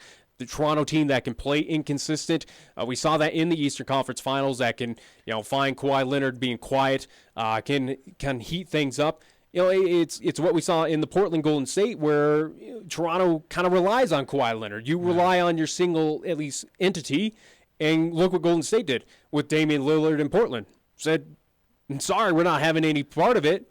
Even with C.J. McCollum, they basically said, hey, you guys mean nothing in this series. Well, here's the thing, and again, not so much you don't turn your back on them, but if I'm the Warriors, and obviously we're getting ready for this team, I'm not too concerned about Danny Green. No. I'm not really all that worried about Gasol. He's a big body. You faced Gasol when he was a part of Memphis. Golden State has gotten past those Memphis Grizzlies when he was a part of that team. You know what his weaknesses are. So, yeah, I think for Golden State, yeah, you're not worried. I'm obviously concerned about Leonard. I'm concerned a little bit about Lowry, and probably off the bench, Ibaka. Right? Yeah. But again, Serge Ibaka, when he was with OKC, Golden State knows his tendencies, know what he can do as well. Yeah. Serge Ibaka's had at least come out games against Golden State Warriors. How much did they face Leonard when he was with San Antonio? So, again, it's familiar opponents of familiar names for Golden State, especially when a lot of these pieces were in the Western Conference. So it is nothing new for Golden State in this Warriors team. In my opinion of sizing up, again, obviously a fan of the Warriors, as we've mentioned that many a time, I see them having no issue in this series that they should win this in 5. I don't say the Warriors lose this series, they beat themselves. Yeah. And again, that would go back to that game against the Clippers where they're up by 30-some points and just kind of like, hey, we got bored, and next thing you know, Clippers win. Yeah. And which was kind of a wake-up call for the Warriors. If you think about it, after that game with the Clippers, that where they lost, the Warriors started playing more Golden State basketball. Yeah, they lost a game here. They lost a couple of games to Houston. They didn't lose any to Portland. But the bottom line was, I think for Golden State, they tried to sleepwalk getting past Houston in the battle that was against the Rockets, that was probably the toughest team that Golden State has faced, even including now Toronto. I really believe that, seeing how these matchups are. So that'd be the second year in a row. Then last year it would have been Houston and the Warriors. That would have been a great championship matchup. Well, if they were in the East. Well, yeah. Again, right now I think Toronto is not. They're the best team out of the East. Even though I thought Milwaukee, now seeing that they were young and those legs did kind of give out on them, which was a bit surprising. But now Toronto, yes, they are the best team out of the East, but they're not better than Golden State. I don't think Toronto is better than Denver was. I think Houston's probably a better team than Toronto is. So for Golden State, obviously they're going to take this one serious, but as a fan, am I worried about taking on this Toronto team, or at least the possibility that Toronto could upset the Golden State Warriors? Not really. But it's interesting, too, though, the balance of power, how things shift over the years. And again, too, even with LeBron going back to Cleveland after Miami, and Miami had that little run, the shift of power again is now the West. If the Warriors weren't there, Houston would probably be there, and we'd probably be having the same conversation that Houston is going to beat Toronto. Yeah, I think if you had Houston versus Portland, Houston would probably done the same thing. If not, probably got the 5 games in that series. They would Same thing last year. They would have taken care of business against Trailblazers. But they would have beat the Cavaliers. To be determined, but yeah, I think the Rockets were. Again, the West is just so much better than the East. Well, we know that. And again, with Philadelphia going down, Milwaukee going down, these were young guys. These are pretty much younger teams. Toronto's the mid-level where they're not young. They're seasoned. Average age. How's that? Yeah, they're seasoned a bit, but they're not old. They're not San Antonio old. They've been through the wars. They've had some experience, but not at least a lot of it. They've almost been shut down by Cleveland. Like I said, for Toronto, this is, at least for majority of these players, but also too for this franchise. Again, this is the first time that they're being in the NBA Finals. Right. So a lot of jitters. Again, this is first time for this Toronto team where Golden State has been here 5 times. They know the circus that's going to be out there for media. They know the pageantry that's going to be with the opening ceremonies and the lineups and all this fun stuff that goes along with the prestige of the NBA Finals. Toronto's not used to that. They got to get used to that and figure that out. That's why I think Golden State also, too, has that advantage of they've been here, did it, done it. Well, and also, too, this is just another day in the office. See, you're talking about a team, too, as we mentioned last week with the Warriors. The rest does them good. They were the rest. Look what the rest did for Milwaukee. They came out in a ball of fire, then all of a sudden they forgot how to win. Well, I would go out of basketball and look of where we at least where we are with the Stanley Cup Finals with Boston. Look at the rest that they had, and look at what they did last night in Game 1 at home. They came out with fire. Obviously, again, you're changing it up a bit where Golden State has to be on the road for this Game 1, but they win anywhere. Like I said, I think for the rest, it helped Golden State more than it did harm. I really do believe so because Golden State has been here. They need to rest up those legs that have been through this 5 years in a row. They need to get as Steph much Curry in the shooting finger too. Yeah. So he had basically it was popped out or something like that. Dislocated. Yeah. But again, it gives it a few days rest. Iguodala comes back off the injured list. And again, it gave more time for KD to work out, for also to get DeMarcus his reps in, practice with the team, get those kind of bumps and bruises there. So the time off helped more than it hurt for Golden State. And Golden State, I think coming up Thursday, and again, we'll get insiders' opinion, at least on tomorrow's show, that Golden State should not miss a beat. And I don't think they should have any issue with Toronto. I think this one, it is not going to be a long series. It should not be, in my opinion. But I give one game to Toronto where they should win just off of, hey, you got it done at home. The emotion. Absolutely. But other than that, though, Golden State Do the has Warriors, no problem. let me ask you this, though. Do the Warriors come out Thursday rusty? I don't think so. Why would they? Okay. They've been here before. They dealt with the rest. They dealt with the time off because of sweeps and series and all this fun stuff. This is nothing new for them. So they've been through every avenue in the playoffs you can imagine. You expect the Warriors to win Game 1, but maybe lose Game 2? I think so. I really think so. I think they split and then eventually just round off the next 2 at least at Oracle, and then get it done there in Toronto. I'm looking for 6. They've won a championship on Cleveland's court. They've done it on opponent's territory, throughout the playoffs. So I honestly believe that Toronto. They come out with some emotion in Game 2. They get fired up by that loss. That crowd gets behind them, and they find a way to win Game 2. And afterwards, Golden State, who has not lost back-to-back playoff games, I don't see it happening. I think that's where that fire gets stoked once again, as we saw against L.A., as we saw against Houston. Yeah, that fire gets stoked once again, and they just find a way to rattle off 3 in a row. I think that's a legitimate possibility with this team. It would be nice if they could go 4 straight, which is a very good possibility. They could sweep as well. Yeah, I mean, it's a very good possibility. I give Toronto a little bit more respect than I did Portland, but I still think that Toronto is not that dominant of a team. It is not going to do that much in the NBA Finals. They have no shot against the Golden State Warriors, but I give them a little bit of hope compared to what Portland was. I think they're a bit talented than compared to the Portland They're a pesky Trailblazers. outfit. They won't go away. So give Toronto. So is Golden State. Look what they did against Portland. I know what Golden State's all about. Double digit at least deficits. But I'm just in saying every with game. Toronto, they don't fold up their tents. They had opportunities and they didn't do it. So the thing with Toronto is they're inconsistent, though. This is true. I'm not going to take that. You saw away. that against Milwaukee, where they've had their slumps, and then they find a way to climb back out of it. Golden State, I mean, they'll slump in a game, but they know how to rebound. Again, that second half, they'll find the hot shooter. That's what they do. That's what the Warriors have done. If Klay Thompson scores 21 points in the first half, he probably may not see the ball in the second half because it'll be Steph Curry's turn to take over the basketball and start hitting from the outside. Also, too, you got Draymond Green, who is going to be much faster and stronger than Gasol underneath. So he's going to open up a lot of inside buckets to the you would rather have the DeMarcus Cousins matchup with Gasol out there again for the height. But Gasol, I think Draymond again, where he is one of the best defensive players right now in the NBA.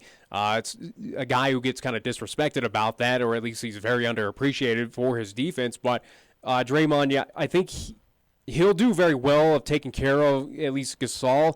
Again, he did it in the Memphis series years ago. But you certainly would like to see the matchup with DeMarcus and also too. Yeah, but Gasol, I mean, he can't keep up. See, this is just it. The Bucks did not have the pace of the Warriors, especially in transition. The Warriors are just an unbelievable transition team. Yeah. They don't mess around with a 24-second clock.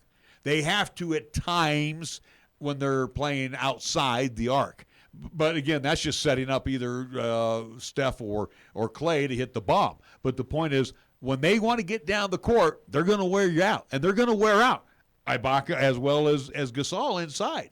And again, the Warriors hit you three different ways: Iguodala, Green, off the bench they hit you, and again, you don't even have to worry about even a big guy starting in the middle for you. No, and we'll see what the starting lineup's going to look like for Golden State. Obviously, you have Andrew Bogut, who is kind of worthless at this point. And he would match up perfectly with Gasol. Well, I would rather go with Kevon Looney of what he's kind of transitioning into. Again, he's kind of elevating and his he's game faster, and he'll play that transition. He's on those young legs, obviously, but he's been in the position where he's at before. So I would trust Looney more than I would Bogut if you want to go height matchup-wise.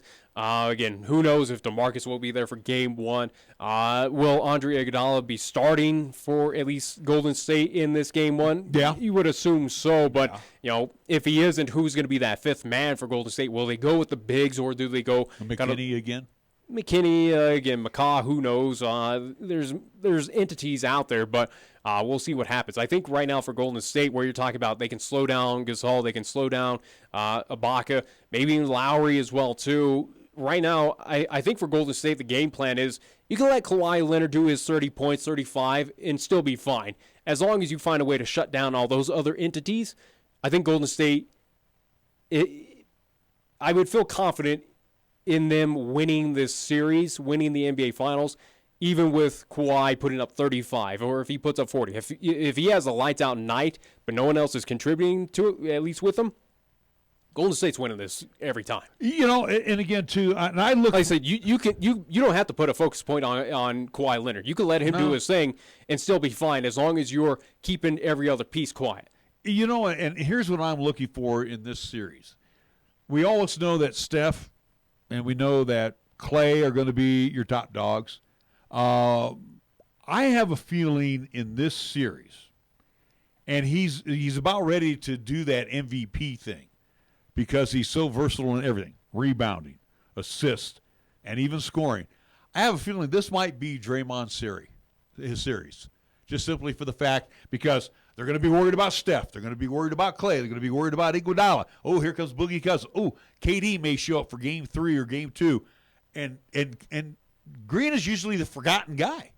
And this is a guy that probably he's the blue-collar guy. Yeah, but he's the guy who can go nuts on you in a hurry. I don't think the NBA again, that is something that is voted on by the NBA. I'm talking about for the series. I'm talking about. Well, I'm talking, again, isn't that also too voted on by at least a little bit of – How does that come by? Is it players that vote on that? The or MVP? Yeah, for finals I think MVP. that's voted on by media and everything else. You know? But again, if we're talking about if it is voted on by NBA brass and also with the media, Draymond Green's not winning that, even as well as he does, because he is kind of that hated figure. All right, well, let's just say this. You and me, potentially this could be a series he dominates the series. I think absolutely this could be that year that he could do that, but obviously, again, you got to look at Steph as a possibility. You have to look at KD as a possibility. Again, on the fringe of a Klay Thompson of what he could do. Andre Iguodala, obviously, he is a former Finals MVP. Right. But yeah, I think Draymond does have that option. He has that at least ability to do that here in the series. Could he? Absolutely. See, but again, it is that outside factor of will the media or whoever votes on this thing, will they kind of paint that bad picture about him? Leave that as it is. But again, here's all of the factors. I think that's something they have to talk about, though. No, but here's all the factors that he brings to the table, and we'll set it up right now. Again, here's a guy who can shoot from outside. Here's a guy that can do a little bit of everything. He does it all. Guy who can get a triple-double. He can match up with, do the same thing as Jokic is doing for the Denver Nuggets. But again, you got your other team, the Raptors, worried about, we got to shut down Steph. We got to shut down Klay. We got to make sure Iguodala doesn't beat us. We also got to make sure off the bench he doesn't beat us. But again, here's Green, who sits there and sweats out 36 minutes for you every game. This is the guy that's going to be open underneath. He's quicker than Gasol, obviously. Yeah. He can shoot from the outside. He's going to draw people into his face. That's going to open somebody else up underneath, easy buckets. So, like I said, I think Green is going to be your unsung hero MVP of this series. If we're picking who will be an NBA, at least the Finals MVP, I would say how it goes and plays in my mind, something just tells me that Kevin Durant gets it. I would not be surprised where he comes back in game 2. Show up for I think that's what may happen. Maybe he shows up in game 3, has a lights out performance in 3, 4, and 5, which eventually allows Golden State to get that victory, and that kind of overshadows everything. In my opinion, if I had to put odds on it, I'd say KD's probably at your top of winning Finals MVP. Steph number 2, and then probably number 3 right behind him. Yeah, I give Draymond Green. But I think of who has the potential, if he does return, and who can be consistent and put up those big numbers and kind of has led Golden State throughout the regular season and had phenomenal moments in the playoffs before he was injured. Yeah, Kevin Durant. If he comes back at this point in time, which, again, they've at least kind of dangled the carrot in front of all of us saying it's a possibility, but we're not sure when. So we'll see. Because, again, he's supposed to get reevaluated coming up tomorrow. All right. Well, he's at least making the trip with the team, so he's going to be there for Game 1 on the sidelines, possibly in action by Game 2. Well, and again, we have possible with him, possible for Game 1 with DeMarcus Cousins. So this team, as, again, this series gets longer, if it does at all, you're getting more and more weapons to come back to this team, which for Toronto just kind of buries this team even farther. Speaking of calf injury, before we go to the break, if you did not hear, Rockies. How about Charlie Blackmon? He went to the injured list today officially, so that'll be, I think it's a 10-day IL. I don't know why they just don't call it a disabled list anymore, but they call it. Well, because obviously it's not PC. I understand. So on the injured list now, Charlie Blackmon, 10 days. I don't know if it's a similar injury that KD has with him, but if it's a calf injury, and obviously we've seen this sideline Durant now for over a couple of weeks, and they're getting Charlie put down for about 10 days. I mean, let's be honest, for Blackmon, he can use the time away from this team. Hey, this team that's not doing anything. They're resurging, but they finally reached the Mendoza line at Coors Field. Woo! Yay! All right, but anyway, just checking out the notes here. Blackmon is on the IL for the next 10 days. We're going to take a timeout. We'll be right back after these words. Chick-fil-A is a proud supporter of our high school athletes at East, Central, and South. May the school year bring success to all of you. Before you start your day, stop by Chick-fil-A for a hearty, delicious, and satisfying breakfast. Only at Windmill and Del Range. Breakfast is served Monday through Saturday from 6 in the morning till 10:30 a.m. Breakfast with Chick-fil-A, the most important meal of the day at Windmill and Del Range. If you're looking for fun and style, then the new 2019 Kia Optima has what you need. And here at Kia of Cheyenne, we can help you own one. I'm AJ Miller, and the 2019 Kia Optima will reward your daily drive with comfort, performance, and advanced engineering. Kia Optima technology, your phone allows access to remote lock or unlock, climate control, 24-hour roadside assistance, and much more. Come in, call 775-0123, or go to KiaofCheyenne.com. We'll make it easy. This is the time of year you will see motorcycles riding around town and on the highways. All motorists are reminded to safely share the road with motorcycles and bicyclists and to be on the alert to keep these riders from harm. These could be your neighbors, your friend, or someone's mother or father. Motorcycles and bikes are cautioned to make themselves visible to other motorists. When you come to a stop, always look left and right before proceeding. This will help prevent an avoidable accident and will keep everyone safe. To all drivers on Wyoming roads, be mindful and vigilant. Paid for by Federal Highway Safety Funds. Are you looking for a pharmacist who will actually take the time to talk to you? Then come to Medicap Pharmacy. We're dedicated to healthcare only, which means we'll fill your prescription quickly, and then we'll make time to listen, answer your questions, explain your prescriptions, and tell you about possible drug interactions. Medicap Pharmacy will always make time for you. Medicap Pharmacy, 1947 Bluegrass Circle, next to Texas Roadhouse in Cheyenne. Or call 635-3712. Are you tired of paying ATM fees? Hi, this is Rick Flood, president of Platte Valley Bank in Cheyenne. Use your Platte Valley Bank ATM or Visa debit card at any ATM anywhere. We won't charge you a fee on our end, and we'll reimburse any fee you incur at any other ATM. That's right, no ATM fees at Platte Valley Bank. How about that? Platte Valley Bank, 3310 North College Drive and 421 Van High Avenue, or pvbank.com. Member FDIC, Equal Housing Lender. Count on Platte Valley Bank. Community banking for you. Right now, it's time to head over to Jolly Rogers RV Sales, Parts, and Service for low prices on outstanding RVs in Wyoming. Your local, exclusive Jayco dealer wants you to check out their closeout deals, as well as their 2019 inventory of trailers, fifth wheels, and toy haulers. You can save up to 30% on select models with approved credit. You can find them at 6102 East Highway 30. Jolly Rogers RV Sales, Parts, and Service is a proud sponsor of LCCC men's and women's basketball, also our local high school teams too. Here's the latest weather forecast on 1480 KRAE.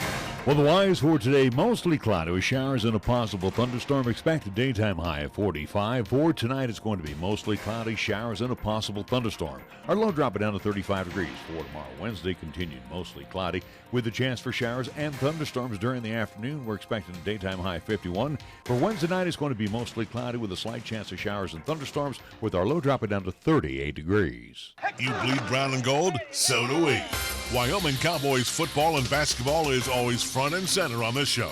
This is Wyoming Sports Talk Today, and it's here on AM 1480 KRAE.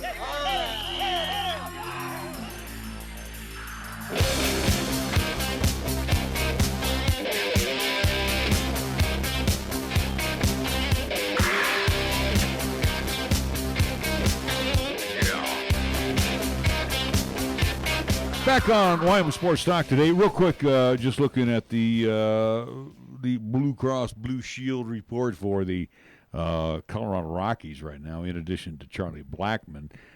Tyler Anderson has been moved to the 60-day IL. That was effective May 22nd. No big loss. He's got a knee injury. Chris Russin back on May 13th. No big loss. He's on the 10-day IL. That obviously has been extended. He's had a back problem. He's expected to make his next rehab appearance Tuesday with AAA Albuquerque today. Also, Wade Davis. No big loss. He's on a 10-day IL oblique strain. Played catch for the third day in a row yesterday. John Gray listed as day-to-day. He was removed after 5 1/3 innings on Monday due to a hot spot on his finger. Not a of his major pitching loss. hand. Well, right now, he's probably the more consistent of the pitchers. That's not saying much with between Colorado. him and Marquez. That is not saying much with Colorado. Well, right now. you know, right now, if they're going to get back into the thick of things, they're going to have more than just two guys throwing the I baseball. think we have a good understanding what this Sensatella Rockies team. and Freeland have not done the job. And then also, scratch from today's lineup was catcher Tony Walters. He's now day-to-day. He was scratched against the Diamondbacks due to a bruised right hand. So Giving you the update there. So, on the so looking at that injury, other than Blackman, again, those entities that are already on the IL, dealing with everything. Again, majority of them, your pitching staff, whether again with the one starter and a few bullpen at least entities. Let's be honest, though, for Colorado, it's not going to be a valid excuse where Colorado is right now. Granted, they are climbing back into the thing, at least in OS, trying to be a more respectable team, but they're still chasing the Dodgers, especially if you saw what happened last night. Chasing the Dodgers. Yeah, with what LA did against the New York Mets, but right now for Colorado, you can't blame the downfall of this Rockies team if they are to come into losses or at least have a rough time, at least go about it. It's definitely you can't put it on your injuries right now for the Colorado Rockies. Why they're terrible, why they're losing. It's not because of who's on the IL at this point in time. I'm just mentioning that this. I'm just saying it's not a valid excuse. But again, Marquez is your best pitcher. He's 5-2. He's got a 3.56 earned run average. Oh boy.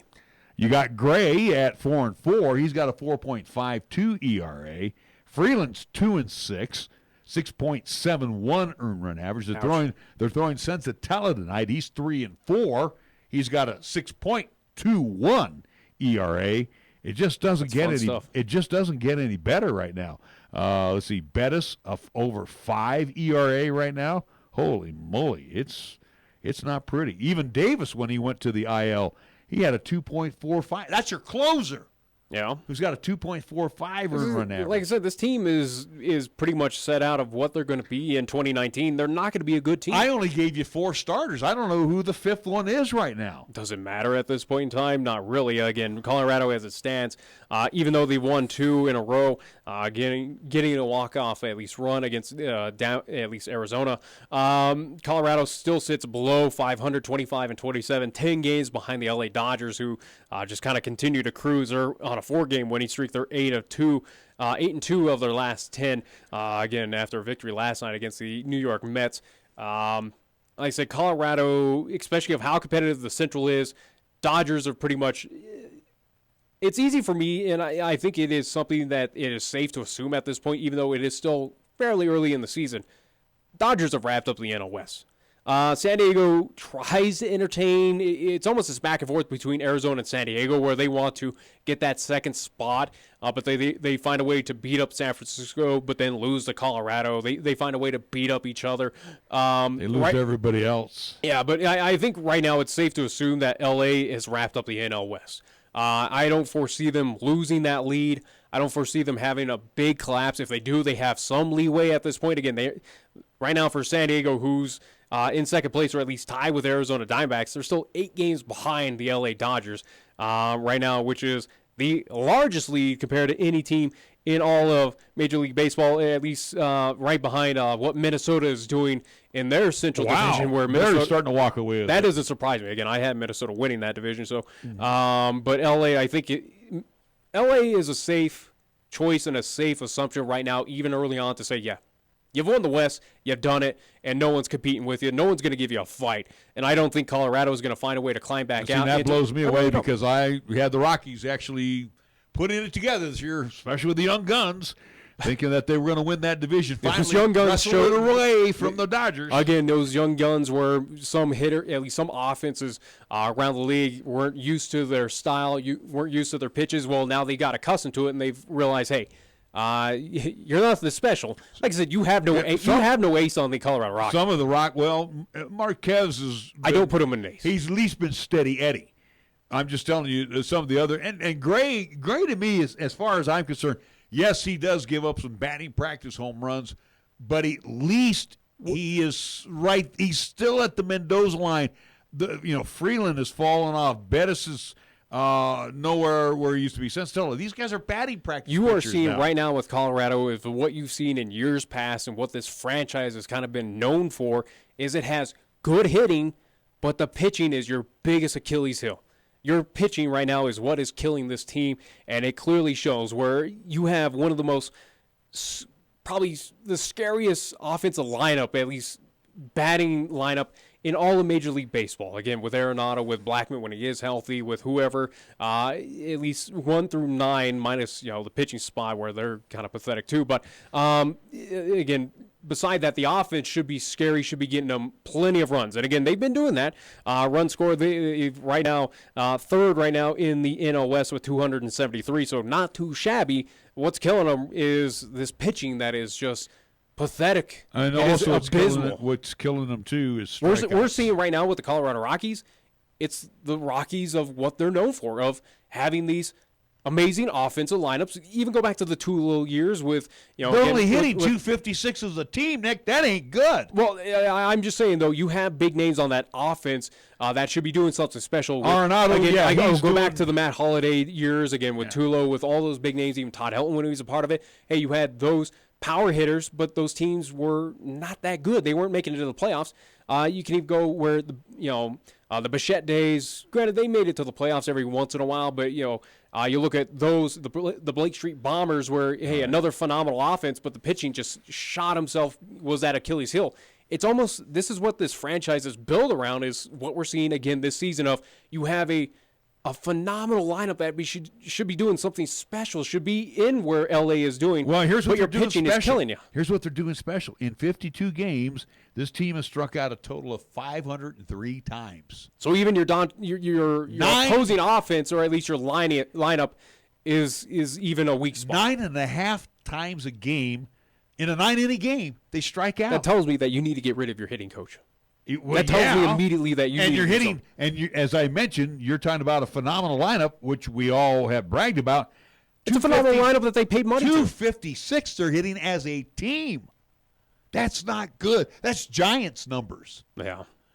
I mean, again, Arenado is having matter of fact, I think he hit a career home run 200 on, was it Saturday or Sunday, something like that, and he hit 201 the next day. So he's now, sixth on the Rockies' all-time home run list, Well, I think Arenado right now, it's either for, I think this month, or I think in total, if I remember correct, hitting, a 420? Yeah, and he's up to 336 now at the plate. Yeah. But again, I'm looking at numbers here.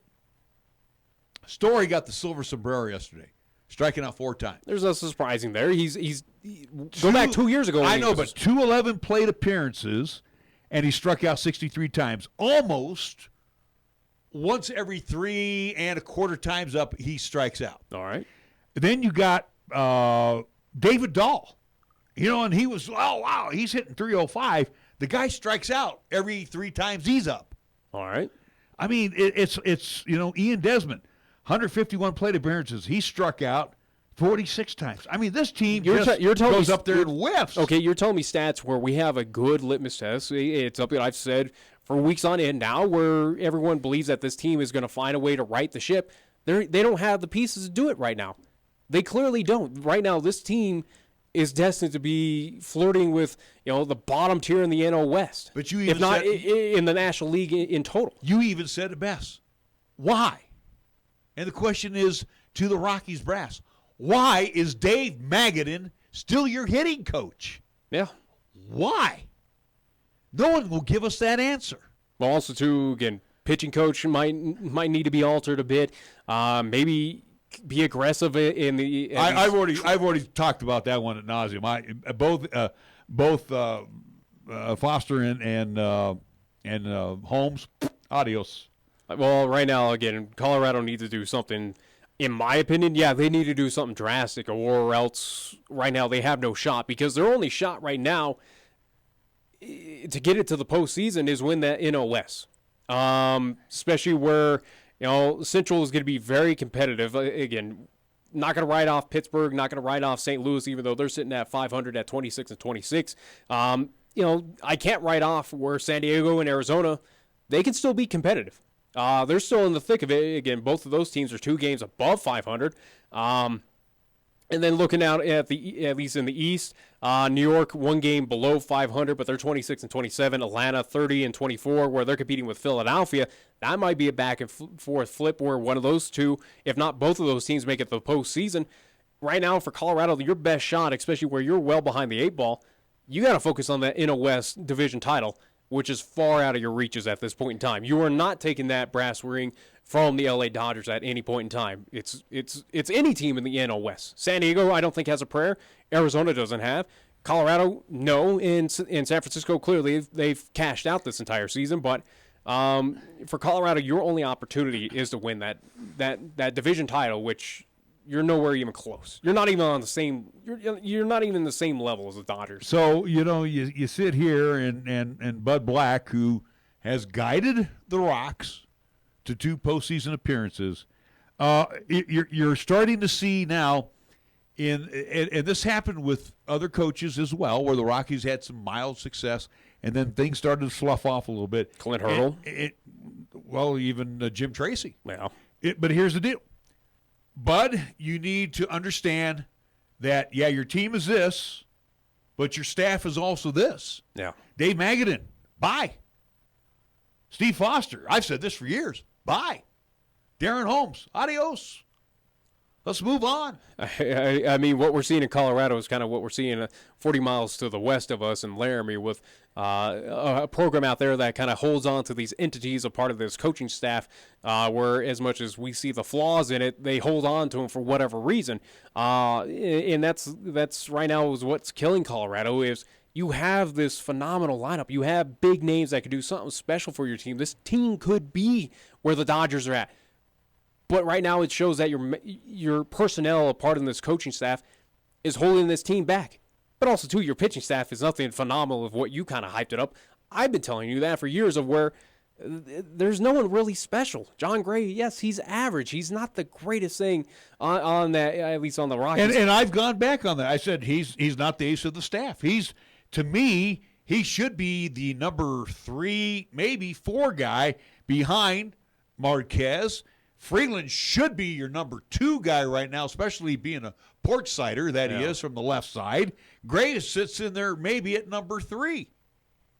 But no. Well, and that's just on the Rockies. Again, where we look at, I'll toss out with this Dodger lineup where, again, you look at those starting pitchers. Kershaw? Maeda? I mean, I can name without even going to the roster. I think John Gray, if you put him on the Dodgers lineup, or at least as a potential starter, I don't think he's a 6 guy. He's a middle relief guy. Yeah, he doesn't make that starting lineup, let's be honest. No, he doesn't. And again, too, if you're a starting pitcher on the Dodgers, or you come to the Dodgers as a starting pitcher, you got 5 guys in front of you that are going to be very hard. The only reason you're starting is because one of them are injured. Yeah. I mean, like I said, it just makes you scratch your head again. Again, as I dissect of what this Colorado team is made of, as we need to get to at least our final break and here. And then we got to talk about Game 1 of the NHL. Yeah, but again, as we look, the main Achilles heels right now for the Colorado Rockies is your coaching staff, and also, too, it's this pitching. And that's starter, that's relief, that's closer. You got to start anew right now because this is right now we're seeing the kind of true blue Colorado Rockies team, and again, it's subpar. We don't know what we're talking about, so I'm just going to leave it at that. What do you mean we don't know what we're talking about? No, I told you this at spring training that this team was not going to do anything special. No, I'm just giving you grief because we don't sit there and watch the games. I mean, again, team averages 256 after 52 games of Major League Baseball. We have the true identity of what this Rockies team is at this point. It's not good. We're going to take our final timeout. We'll come back. It was Game 1 last night of the Stanley Cup Finals from Beantown. We're back after these words. When you say Mondello Pizzeria, think authentic Italian. When you say Mondello Pizzeria, think made fresh from scratch. When you say Mondello Pizzeria, think great pizza, delicious Philly cheesesteak, superb hot and cold Italian sandwiches, meatballs, sausage, and special subs, calzones, crisp salads, and great service. When you say Mondello's Pizzeria, think unmatched Italian taste. Mondello's Pizzeria, 1507 Stillwater Avenue, your only true Italian stop for lunch or dinner. For almost 60 years, 1480 KRAE has been Cheyenne's home for good times and great oldies. Add to that live play-by-play sports featuring high school football and basketball, along with LCCC men's and women's basketball. Now combo that with KYOY FM and you have Cheyenne and the area's only locally owned AM and FM radio stations. But we don't stop there. We also have 2 FM translators which serve the area with programming from both KRAE and KYOY. And that equals a lot of bang for your advertising dollar. Radio yesterday and now today, along with our websites, web streams, and digital ventures makes us your one-stop shop. For more information, information, please call Larry Proetti at 307-637-0301. First Tier Bank strives to remain competitive and offers some of the best CD rates in the community, as well as area banks and credit unions per Rate Watch reports. How does that make a difference to you? First Tier Bank can assist you in securing some of the best rates on CDs. First Tier Bank offers the personalized customer service you've grown accustomed to and deserve. Plus, feel confident that your finances are taken care of by a responsible, knowledgeable staff. Call 307-632-3500 and ask for Caitlin or Debbie. Member FDIC, Equal Housing Lender. We are the key to your cleaning success. The Key People that provides affordable office and professional cleaning services for over 40 years with exceptional customer care. All of our contractors have background checks and are licensed and bonded. We guarantee you a safe and secure service that is tailored to your individual and business needs. The Key People do not impose year-long contracts, and all quotes are free, confidential, and personalized. Call the Key People at 1-800-468-8283. That's 1-800-468-8283. Check out the huge savings this week at Town & Country Supermarket Liquors. Here are just a few of the terrific weekly specials. Hey, check out these Super Radio buys heard only right here. Malibu Coconut Rum, 1.75-liter bottle, $22.99. Keystone Light or Ice 30-pack 12-ounce cans $18.99, and Two Fingers Silver or Gold Tequila 750-milliliter bottle $11.99. Town & Country Supermarket Liquors on the South Greeley Highway, Cheyenne's low price leader. Taco John's presents Olay the Day Pep Talks. Human history has shown anything is possible with inspiration and hard work. The 4-minute mile, a man on the moon, a water skiing squirrel, and now sirloin steak burritos from Taco John's. Sirloin steak burritos are back at Taco John's. Stuffed with hand-carved sirloin steak and bold flavors like the melty, savory grilled cheese steak burrito, plus steak and shrimp or steak and potato olays. And for the morning, 2 steak and egg breakfast burritos. Sirloin steak burritos are back, but only for a limited time. Olay the Day at Taco John's. Here's the latest weather forecast on 1480 KRAE. Well, the wise for today, mostly cloudy with showers and a possible thunderstorm. Expected daytime high of 45. For tonight, it's going to be mostly cloudy, showers, and a possible thunderstorm. Our low dropping down to 35 degrees. For tomorrow, Wednesday, continued mostly cloudy with a chance for showers and thunderstorms during the afternoon. We're expecting a daytime high of 51. For Wednesday night, it's going to be mostly cloudy with a slight chance of showers and thunderstorms, with our low dropping down to 38 degrees. We're taking Cheyenne, Wyoming Sports Talk Radio to a whole new level. This is Wyoming Sports Talk Today. Don't look at me. I think these people are completely nuts. Stop this crazy thing! And it's only here on AM 1480 KRAE.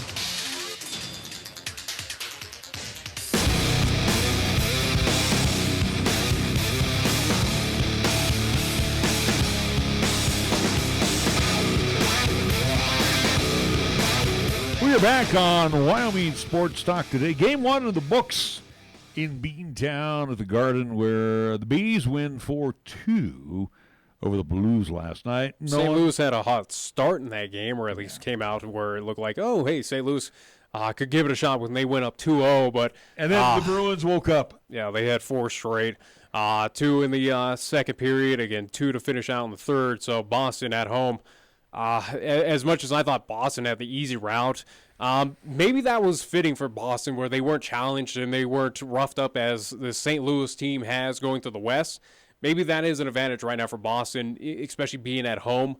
I thought Boston had no business in this series. Right now, Boston's looking like the best team and the potential to win the Stanley Cup. But well, and again, I like the Stanley Cup because it patterns Major League Baseball. 2 in Boston. Then 3 in St. Louis, Game 5 if necessary, and then 6-7 goes back to the Garden. So it's a 2-3-2 series. So St. Louis, even though you're down 1-0, you'll probably be down 2-0 after tomorrow night. But I don't write off St. Louis, so it's so hard to write off the Blues and say that they'll lose back to back. St. Louis has dealt with this. They've dealt with the adversity again. They've lost game 1s. They did it in the last series against San Jose. This series is Boston's to lose. That's my opinion. I give St. Louis a puncher's chance. I still don't believe in Boston. I don't believe in the Bruins that can get it done. I still have faith in the St. Louis team that brought them where they had to grind out, had battles in the Western Conference to get to where they are, where that challenged them to overcome odds such as this, where, yeah, you lost game 1 on the road. Go figure. No big surprise. It's hard to win on at least enemy ice, especially when big things are on the line. But St. Louis, I anticipate in game 2 they should come back. I would say they should win that game, in my opinion. I think they come back to at least split the pair. Wouldn't surprise me. But Boston, it's hard to believe that they played that well. I think, if anything, it was just the emotions, being in the Stanley Cup final, being at home. That's what filled the fire to get them. You saw in that game 1, Nick, where you said St. Louis came out. They came out strong. They did. And then Boston came out in Stanley Cup mode. You notice that? Well, and they came out invincible. And again, you do have some entities that have been here before. Again, with Marcia and again a few others. Again, Tuukka Rask has won a Stanley Cup with the Boston team as a goalie. He had a great night, or at least finishing off that game where, again, he allowed the 2 goals there in the first and second periods. But again, had a stellar just kind of closeout night for the Boston Bruins. But yeah, I